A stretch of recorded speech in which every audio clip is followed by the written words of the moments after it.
बघा आपण एक एक एक एलिमेंट करत आलो, सगळ्यांना भेटत आलेलो आहोत. आपल्यासोबत ही सगळी मराठी पोरं येतात आणि वेगवेगळ्या महाराष्ट्रातल्या वेगवेगळ्या गावातून हातामध्ये तिरंगा आहे आणि त्याच तिरंग्यासारख्या तोच केरारीबाना जो तिरंग्याला बघितल्यानंतर प्रत्येक भारतीयामध्ये जो येतो ना की यस हम कर लेंगे आणि करून दाखवलंय. जेन्झीने विजय मिळवला. बिलकुल मिळवलाय. नमस्कार, मी नैतिक आहे, यवतमाळवरून आलोय आणि माझ्यासोबत जी काही मित्रमंडळी दिसते तर ती आपल्या वेगवेगळ्या जिल्ह्यातून आहेत, आपल्या महाराष्ट्राच्या. येस. तर मला असं वाटतं की एका विशिष्ट टायमाच्या नंतर असं जरा कुठेतरी देशभक्ती जी आहे तर ती रस्त्यावरती दिसली पाहिजे, कारण त्याच्याशिवाय सरकारला पण कळणार नाही की ही जी काही माणसं आहेत तर ती जिवंत आहेत. नाहीतर काय होतं की 5 वर्षाच्या नंतर एकदा बटन दाबायचं आणि तर त्यांना जिंकवायचं. तर हा जो काही लढा आहे तर पुन्हा एका 5-6 वर्षाच्या नंतर कुठेतरी एक अकाउंटेबिलिटी जरा दाखवण्यासाठी आणि सरकारला आम्ही पण जिवंत आहोत हे जरा दाखवण्यासाठी आम्ही जिवंत आहोत ते दाखवण्यासाठी हे सगळं केलं. खरी गोष्ट आहे. तू कुठून आला दादा? मी गडचिरोलीहून आलो. गडचिरोली आणि म्हणजे 2000 किलोमीटर. हो.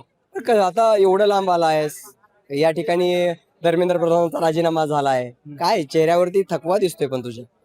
थकवा आहे, पण इकडचं वातावरण पाहून ते थोडा मनाला आनंद मिळत आहे.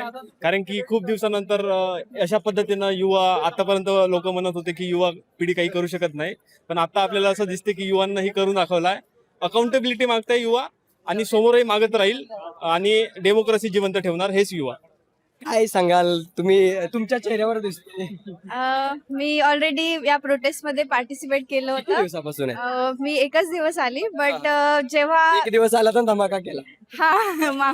सो मागच्या आठवड्यात जेव्हा आली तेव्हा थोडं होतं की काय होईल, काही आयडिया नव्हतं, खूप अनसर्टन वाटत होतं, होईल की नाही असं पण वाटत होतं.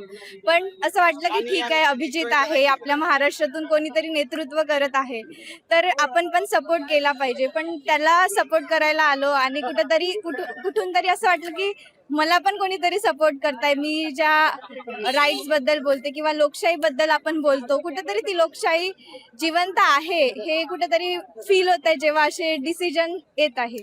पण कसं धर्मेंद्र प्रधानांचा राजीनामा झाला, या ठिकाणी तुम्ही घरी सांगून आला? घरी माहिती आहे तसं.